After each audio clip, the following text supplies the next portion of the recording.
Alrighty, boys and girls, welcome back. Before we get into it, a little bit of housekeeping. I travel a lot for work, and it is not feasible to put videos out on the schedule that I want or that I've been trying to keep. So, releases are going to be a little more spread out, probably one or two a week from here on out until I am not traveling so much. Other than that, let's get into it. We're going to talk about a time period that is kind of forgotten. We're going to talk about how there was a civil war kind of before there was even a civil war. We're going to talk about slavery, how that's being dealt with. We talked about before how the conversation was kind of open and good things are happening. How is that going in the mid 1800s? What's going on here? There's a lot of divide, there's a lot of reform, there's a lot of religious stuff, there's new immigration coming in. So let's get into it. Religion is going to be very divisive in this time period. The vast majority of Americans at this point in time are Protestant, with a non-trivial minority of Catholics. And you got to understand, at this time and for a long time from here out, these two groups are going to despise each other. They're even going to preach animosity towards each other. They do not mix well. This is one of the, arguably, probably the second large divide we have in American history. The first one being, the Loyalists and the Tories. Now we have Protestants and Catholics. In the midst of all this animosity is going to be a new group being founded called the Universalists. They are also Christian, but they don't hold a lot of the same fundamental beliefs. The largest departure being that they don't believe in a hell, rather that God is going to save everyone. No one is beyond saving. Regardless of what you've done, you will be saved in the afterlife. Take all of that with a grain of salt, because it is a very broad overview of what the Universalists are, what they believe, but they are going to get formed during this time period, and they're gonna get a non-trivial amount of followers up until about the turn of the century. Universalism doesn't stay around very long. It's not very big today at all, but it goes to show that there are new religious groups being formed in the United States during this time period. The other group who is absolutely still around today that gains a lot of popularity during this time period are the Mormons. And they are not liked by basically anyone right from the start. Again, broad overview, but so much animosity towards these. A lot of people called them pseudo-Christians. A lot of people still call them pseudo-Christians. But long story short, an angry mob gets together and murders their leader, Joseph Smith. And after that, they have very little direction. Nobody is accepting of them, excuse me. And they are kicked out of every community that they come across, basically from the East Coast all the way to the Southwest. Eventually, they get to the Utah territory and set up a permanent settlement there, only really because there's nobody else there to kick them out. And that's why Utah, still to this day, is heavily associated with Mormons. A famous one being John Moses Browning, the prolific firearms inventor. He invented, the Browning Auto 5, the 1911, the M2, the BAR. He invented the concept of the pistol slide. He was the guy behind all of Winchester's lever-action rifles. What are the most prolific firearms inventor ever to walk the earth. Utah's state firearm is the Colt 1911 because of John Moses Browning, who was a Mormon. Nullification. There's a lot going on here. We're going to do a couple slides about this. Nullification, I'm going to give you basically the definition, and then we'll go through what happened and why it became a thing. Nullification basically is this idea that state governments have a right to declare any law that was any federal law invalid. And they have this power by this idea. The states have this power because the states created the federal union. They created the federal government, so they have this this power of nullification. If the federal government does something that they don't like, then the states have the power to say no, basically. That's just an idea. That's not law. That's not really written anywhere. That's just this idea that's floating around during this time period. Why, you may ask? Well, it starts in South Carolina. Their economy is, it's shitting the bed, basically. It has very little production. It's in this weird area of the country where it's not far north enough to have a lot of industrial capacity. It doesn't have a lot of factories, nothing like that. There's not a lot of infrastructure there. And it's also not in an area that is part of this giant boom of cotton that is allowing much of the rest of the South to survive on agriculture and slave labor and stuff. The biggest crop in South Carolina at this time is tobacco, which is very profitable, is absolutely a cash crop, but it's not enough to float the entirety of South Carolina's economy.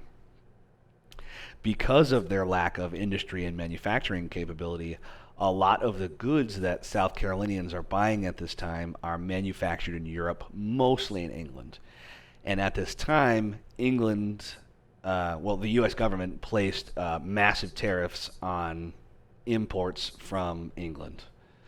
Makes these products very expensive, but because the idea of goods being transported across country is only just beginning with the steamboat and stuff that we talked about last time or the time before. That's not prolific enough to make American-made products super cheap. That's why they're kind of stuck with this monopoly of European products. So people aren't happy to begin with. Then 1828 rolls around and Congress passes a new tariff, and the people of South Carolina call it the Tariff of Abominations.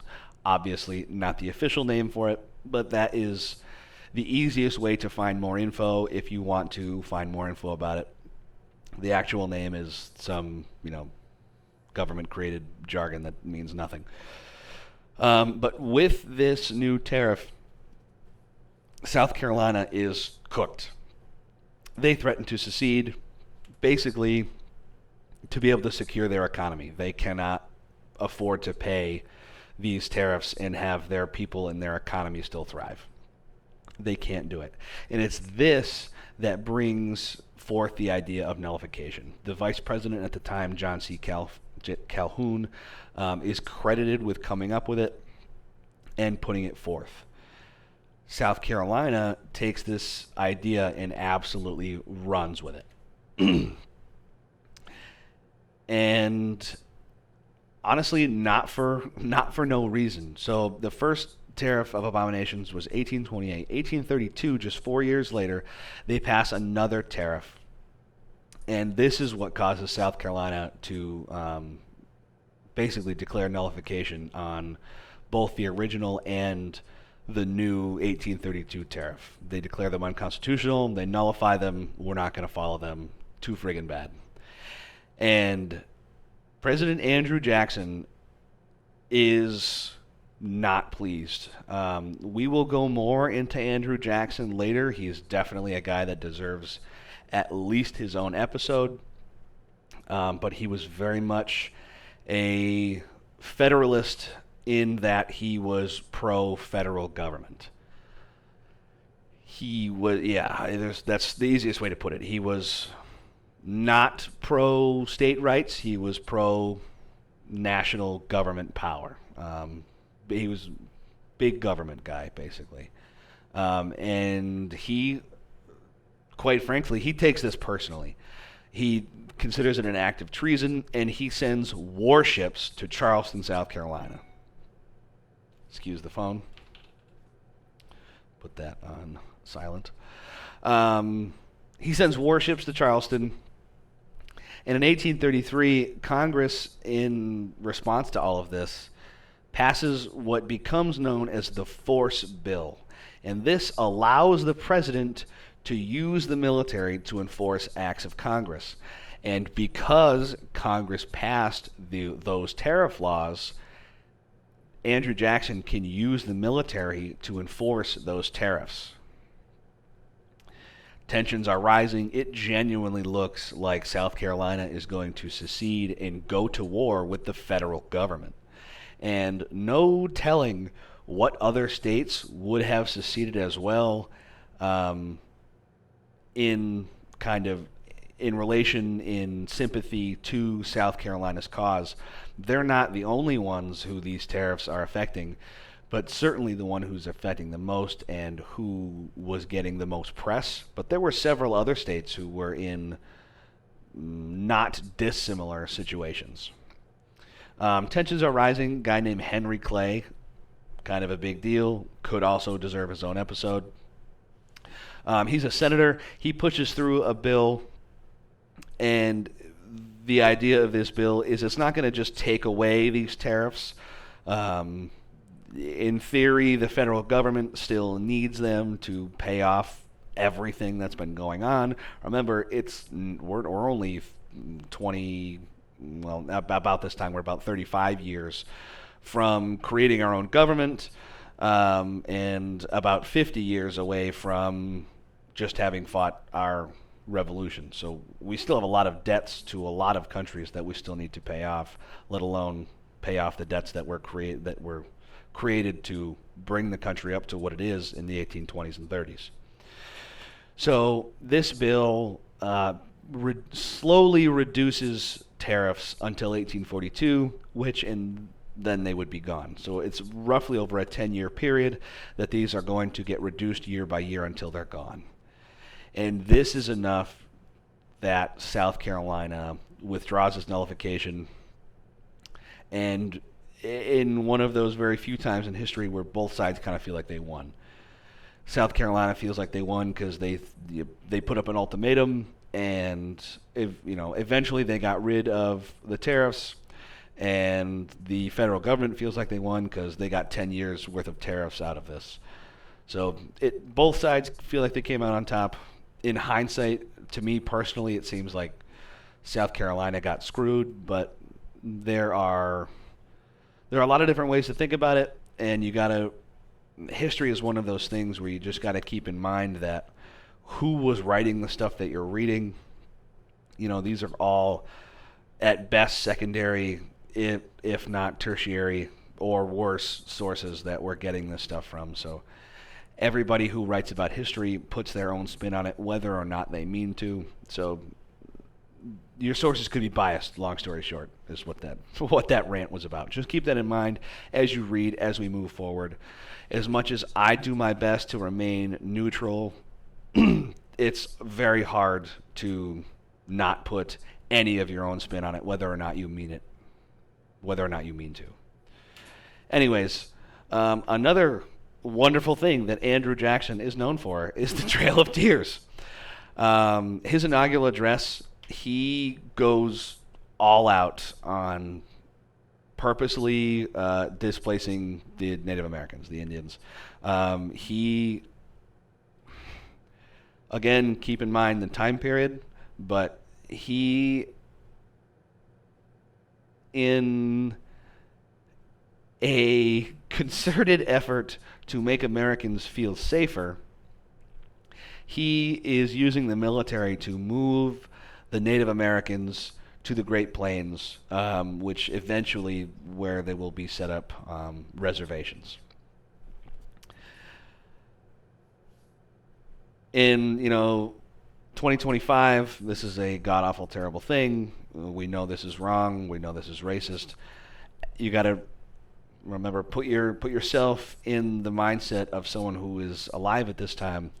There are people who are moving from the East Coast to the West Coast, and we'll talk about that journey here in a second. But they are getting decimated by Native Americans. They are getting all of the most terrible things you could think of. They're getting scalped and murdered and worse. Whether or not that's valid, debate for an entirely different time. Regardless, that is what's happening. And this is how Andrew Jackson's administration is feeling like they're helping. Why the Great Plains? Why are we setting them up here? Basically because at this time it was believed that this area is useless. This piece of land is bad for farming. It's barren, and basically the Americans don't need it. The Anglo-Americans of the time don't need it. So we're going to put all the natives there because it's bad land and they don't care about the natives. His inaugural year, 1830, Indian Removal Act passed. It provides funds for the relocation of the Native Americans. So basically, his inaugural address, this is what we're going to do. They passed this act that basically gives the money, the government money to do it. A lot of the natives give in, but a non-trivial amount, a sizable minority resist. They resist. Most notably, almost all of the Cherokee. By the time, Jackson is done with his presidency, we're still relocating Native Americans. And newly elected Martin Van Buren, he sends in the military to force the relocation of the Cherokee who are resisting. They get put into camps, like waiting camps and sort of like internment camps. Think of kind of the same idea as the Japanese during World War II. Basically, put them in an area that we can control them while we're setting up the area where they need to go.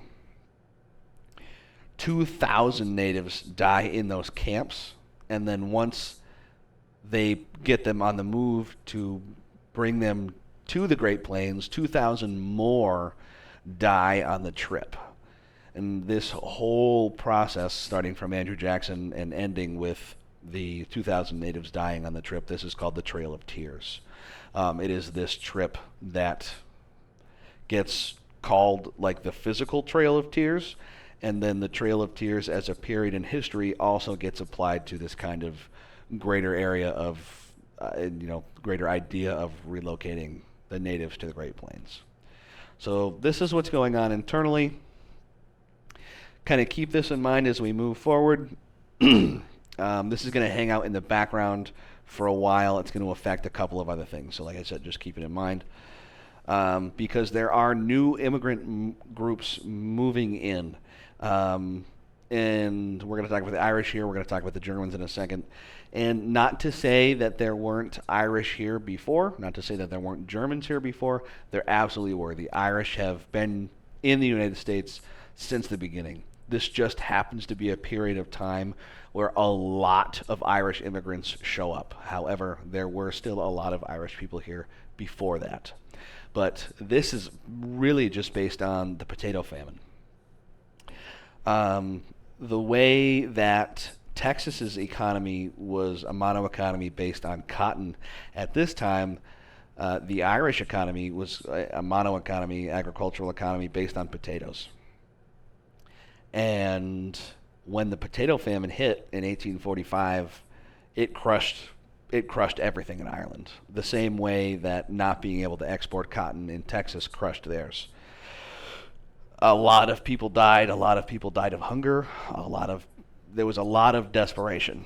And the United States was seen as kind of this way out, this way to find work, regardless of whether or not you had experience in whatever it is you were going to do. Some people came over as farmers who had a little bit more money, but mostly the Irish came over as they were considered unskilled labor and just worked in factories and manufacturing and a lot of the industry that was happening up north. That's where they found jobs. and either moved their whole family over here if they had enough money to do so, or a lot of times the men would come over here, get a job, and then send money home or save up until they had enough to send for their families to come over here. But that's kind of what's going on with the Irish. The Germans is fairly similar, but a lot more German immigrants who were coming here had more money than the Irish did. A lot of the Germans who came here during this time period didn't come here out of economic strife, rather like social strife. So Germany doesn't become a country until 1878 officially. Somebody fact check me. I think that's correct. I could be wrong. Let me know in the comments. But regardless, Germany is not a country as we know it today for a very long time. There are a lot of other smaller nation states like Prussia, who was arguably the biggest one at the time, and they're all kind of vying for control of the Germanic area. And this infighting and civil war were pushing out a lot of civilians who just didn't want to be in an area that was constantly at war and high strung, and wasn't a pleasant place to live. And for a lot of the same reasons that the Irish saw opportunity in the United States, so did the Germans. It's safer, it's more prosperous, there's more work, there's more land, more freedom. So a lot of Germans start looking to the U.S. for the same thing.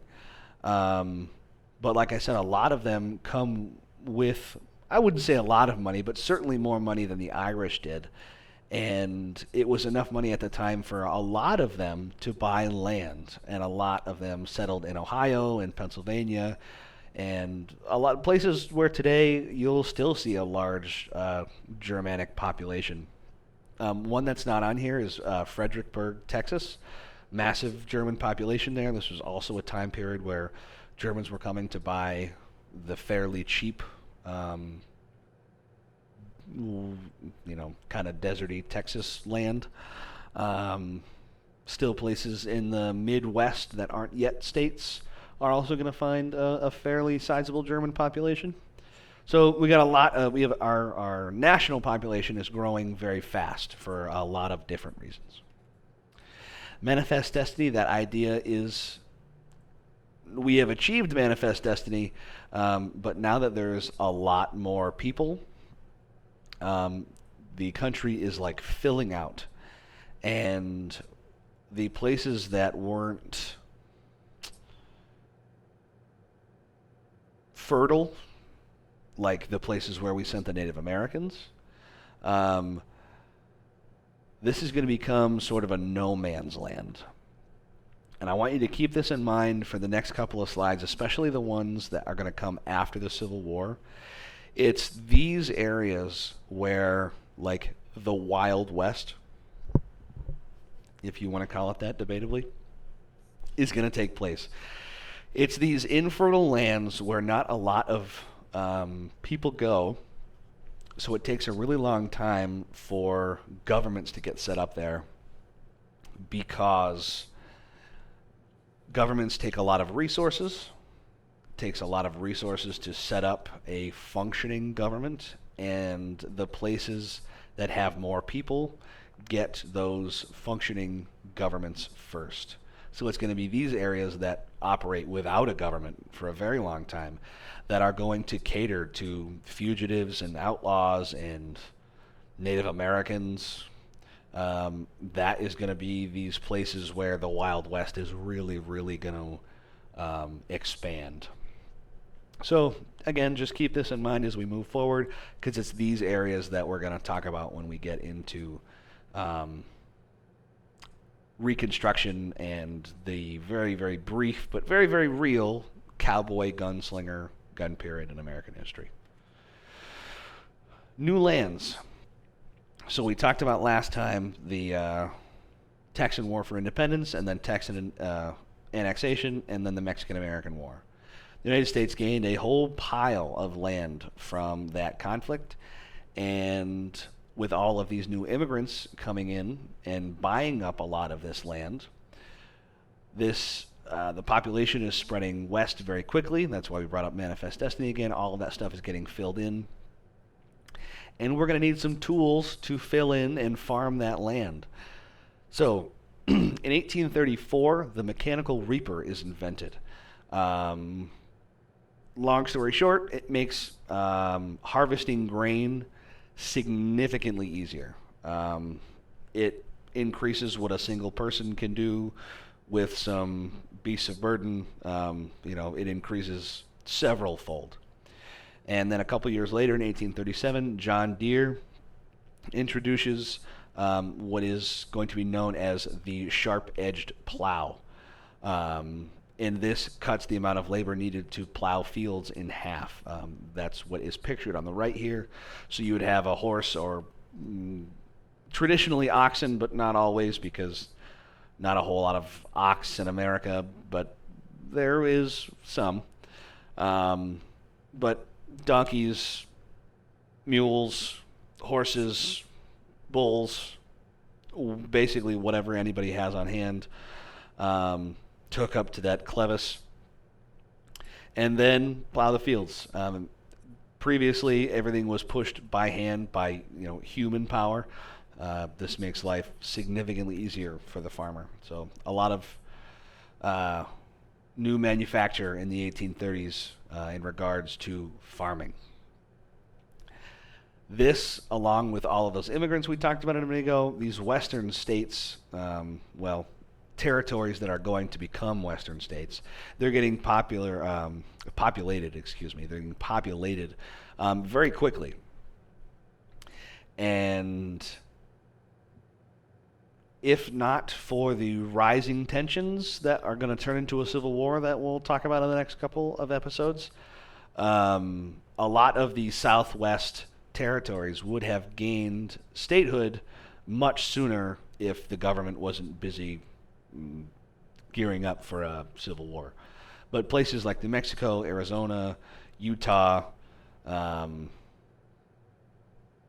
arguably a couple others, but those are the big three that are getting populated and that are using these new patented farming implements to get people to move there and make life there much easier. So as we talk about the Civil War, keep in mind there's a lot of people in territories that are going to become states that don't end up having a stake or fighting in the Civil War. That doesn't mean those people aren't there, though. Doesn't really get talked about a lot. Kind of continuing this idea of westward migration, what does it look like? How are people doing it? In the decades previously, the idea of mountain men we've talked about a few times. They are legit. They are real. They were there. Not in great numbers, but they did carve out some trails that would become very popular. The Oregon Trail, the California Trail, the Santa Fe Trail. Those are the three big ones. There are dozens more, but those are the three big ones.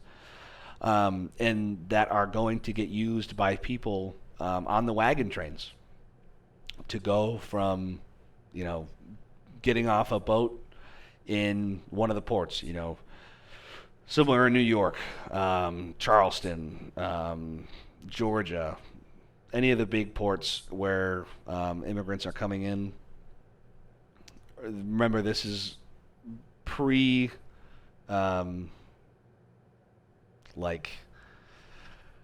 official paperwork. This is pre-Ellis Island, that kind of thing. So there's a lot of ports where immigrants are coming in.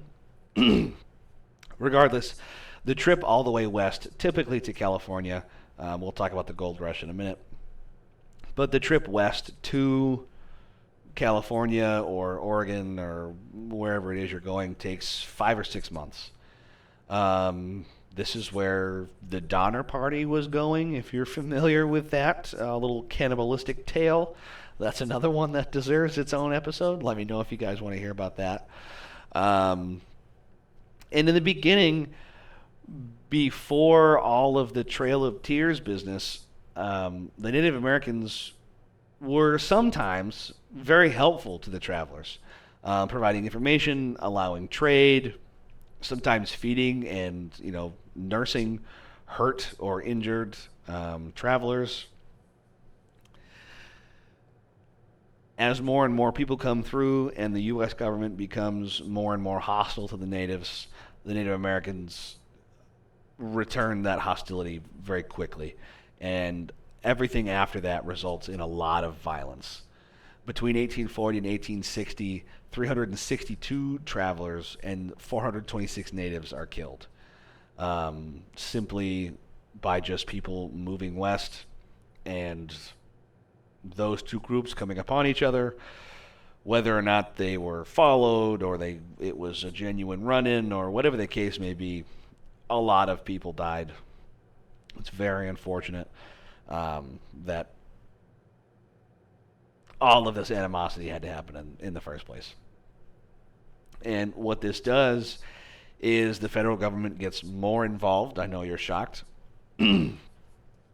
And they drop some peace treaties with the natives, and basically they carve out some section of the Great Plains, basically to remain unsettled, so that there can be safe passage of like Anglo-Americans from the east to the west. We will see later how well peace treaties go with the U.S. government and Native American tribes. Spoiler alert, not great. But this is kind of one of the first times that this happens, and everybody thinks everybody's going to keep everybody's word. We'll see. Also, this is a period of a lot of social reform. So the cities, keep in mind, on the East Coast, they've only been American for 50-ish years at this time, but they've been around since the mid 1600s. So they're very well established, and there's a lot of old families there. There's a lot of old money there, and they're working on their society and how they perceive a civilized metropolitan area should be. So there's a bunch of movements going on. The abolitionist movement we talked about before, how the talks, the conversation about freeing slaves has been happening for a while. They're making non-trivial strides towards emancipation and manumission. So that's been going on for a while, but it does see a significant ramp up during this time period. Another one we'll see that also gets a very serious ramp up is the temperance movement. Even this early on, there are a lot of pushes for making alcohol illegal. We talked a lot about how alcohol played a massive role in the founding of the United States, and even afterwards with things like the Whiskey Rebellion. It's been a really big deal for a really long time. Triangular trade, the whole reason that the United States even exists, alcohol is a big deal. The abuse of that alcohol is becoming an issue in some circles. So we'll talk about who are pushing a lot of these reforms, but it's a lot of wives and daughters who are pushing for this temperance movement. We'll talk about how and why here in a minute. Another thing is prison reform. Not a lot of this doesn't get really talked about, but prison reform is a big deal at this point in time. During this time period, prison is the exact stereotype of what you think it is. You're sitting in a a stone concrete room with steel bars, and that's your life. Full stop. Good luck. The idea to improve those conditions and have more of a rehabilitation-centric prison system, a lot of that's getting pushed through right here in the mid-1800s. That seems like a lot of the stuff that gets talked about today, or like in the 1990s, early 2000s, but this conversation's been had for a long time. You can see how far we've gotten. Um, argument for another time. Education reform is also big right now. For more public education, there is a quasi-public education system that's been around for a while, but it's not exactly open to everybody. Certainly not open to Africans or slaves or anybody of a slave lineage. Definitely not to Native Americans, unless you were in like a Catholic school, which is a separate issue. Or a lot of females are still, it's not normal for women to be getting a traditional education. Again, obviously there are exceptions to every rule, like we talked about last time with Abigail Adams, but it's still not the norm. So that stuff, that idea of those things becoming the norm, is getting pushed right now. And all of that is encompassing with this women's movement to get civil rights for women. And we're going to see how developing U.S. territories are going to use the want for women's suffrage and greater civil rights among females to gain a larger population to get statehood. We'll see how that kind of gets used and arguably abused in the future. So just an interesting tidbit to keep in mind. Who is pushing these reforms? A lot of women. It's women across the board. So women in the home, this is the epitome of traditional gender roles. They are in charge of the home and the children, and this was seen as a good thing. This was seen as, a very moral and charitable occupation, being a stay-at-home mother. Like, you are the backbone of society because you are raising the next part of society. So it was seen, honestly, as more valuable than their male counterparts in terms of growing society. And as much as this time period kind of gets mushed in with late 1940s, 1950s gender roles and just kind of what people think of as a social norm. Just because it's old, it doesn't mean that it falls in with what we consider those kinds of things, because women were absolutely seen as equals in their relationship during this time. And in society, kind of growing on that moral and charitable backbone, women were responsible for the moral well-being of the home. And really that just means the moral well-being of the children you're raising in that home. And because you're raising the next part of society, the fact that you are responsible for, that moral backbone of society being there in the first place, you see that extension as well. So the idea, women, this is going to be controversial. The traditional idea of how women were oppressed during this time period is arguably incorrect. I'm not saying that they weren't oppressed and that they were, seen as equals across the board legally, because they weren't. However, in the home and in the relationship, they absolutely were. And they were seen as very important. And it was the deviation from these norms, the deviations from being seen as equals and a moral compass, is where a lot of these reforms are coming from, because it's the women who are experiencing those things, mostly from alcoholic husbands and fathers abusing them. That's where the want and need for these reforms come from, especially the temperance movement.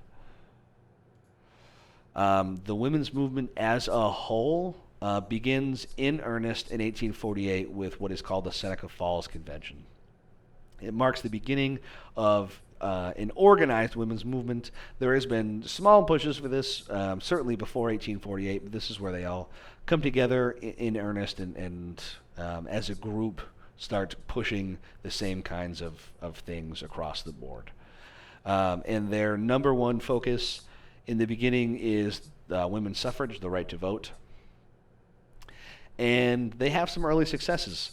15 states, they vote to grant women partial property rights. So usually what this means is if a woman was widowed, she was given the property and all rights to that property to do whatever she wants with it. That's usually what partial property rights mean during this time period. And a bunch of academies are formed promoting the education. It's part of that education reform we talked about. And what this is going to do, this first decade-ish of women's movement, is going to pave the way for a stronger second wave of women's movement after the Civil War. And now don't get that confused with like first wave and second wave. Feminism, different thing. First and second wave women's movement are not the same as first and second wave feminism. First wave women's movement is pre-Civil War. Second wave is going to be post-Civil War. We'll talk about that. But these women during this time period are laying the groundwork for what's going to come during Reconstruction and afterwards. The abolitionist movement is growing fairly strong. We'll see that it's going to get a huge blow taken to it here in a moment. But during the 1830s and 40s, it's doing really good. The abolitionist movement itself calls for the immediate end of slavery and emancipation of current slaves. So remember, emancipation means the immediate freeing of slaves, and manumission is like the gradual, what's the word I'm looking for? Voluntary freeing of slaves. So manumission would be like basically a government statute coming down and saying, as of X date, all slaves are free, and manumission is like, okay, we recognize that slavery is wrong, so I'm going to free my slaves. That's basically the difference. We'll talk about how the Emancipation Proclamation is kind of BS and it does undeserving of the legacy that it has as we talk about the Civil War. But don't get those things confused. The Emancipation Proclamation didn't actually free any slaves, even though that's what emancipation means. So, sorry if that's confusing. Tried to help. Probably didn't. But these conversations have been happening since the Declaration of Independence. I've basically brought this up every episode because it's true. These conversations have been happening. There are people who are voluntarily freeing their slaves. It's just not happening in mass numbers yet because so many people who read that founding document and agree wholeheartedly with it also understand that if that's going to be one of our founding documents, we cannot be a country of slavery. It's overwhelmingly hypocritical. These voices get louder and more numerous in the mid-1800s, and it becomes very divisive very quickly. Obviously, I'm sure you can see where this is going. It's going to put the North against the South, and there's going to be more and more friction. One of the most vocal groups about the abolitionist movement is women, like we talked about. But several other groups who are very vocal during this time are Quakers, Baptists, not Southern Baptists, two separate things. And then an obvious one is freed African Americans. Like I said, people are freeing their slaves during this time. There are, they wouldn't be called freedmen yet, but there's what we would consider freedmen in the period just before the Civil War and then right after. Freed African Americans are speaking out against this kind of thing, and their voice is being heard for the most part. Unfortunately, there are some heavy recoils to the abolitionist movement getting so much traction. Even in the North, not everyone was, pro-abolition. I don't want people to think, because it often gets dumbed down to the North didn't want slavery and the South did want slavery. So the people in the North obviously were good people. There were good people in the North. There were a lot of good people in the North. However, it wasn't that cut and dry. It wasn't this idea that, the people in the North just all didn't want slavery. Nobody was racist in the North, because that was not the case. Some people were racist. Some people recognized that the South's economy is entirely based in slave labor. And the North's economy is entirely based on processing the stuff that the South produces with slave labor. So we see a lot of, like I said, recoils to the abolitionist movement. There are mobs that form in northern cities, big northern cities, Baltimore, New York, Boston, and attack people, abolitionists who are giving speeches, their gatherings, their writers. They're getting attacked by people who are northerners and who do not agree with abolition. The movement in the South definitely gains smaller amount of supporters and takes a much longer time to get going, but there is an abolitionist movement in the South. However, there's just a further and closer realization that the elimination of slavery would absolutely decimate the Southern economy. It would absolutely collapse if it was done immediately. That's why the abolitionist movement, often in the South, supports more manumission than in the North, where it supported more emancipation. Some people in the South react to a lot of this by refusing to circulate abolitionist writings. They shelve abolitionist petitions. The Southern governments won't look at them. They won't vote on them. They'll do nothing. They just sit there until they expire.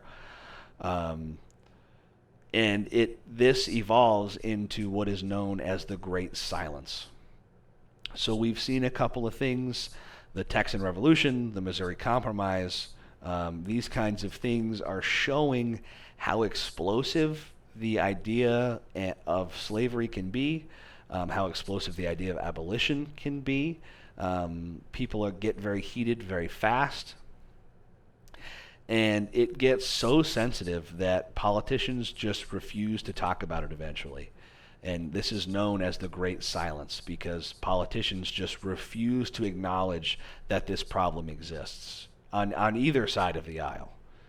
And the idea that slavery was this big national issue, as it was in the 1820s, 30s, and 40s, by the time the 1850s roll around, it's fading. Anti-slavery literature is barred from the U.S. mail. They won't circulate it.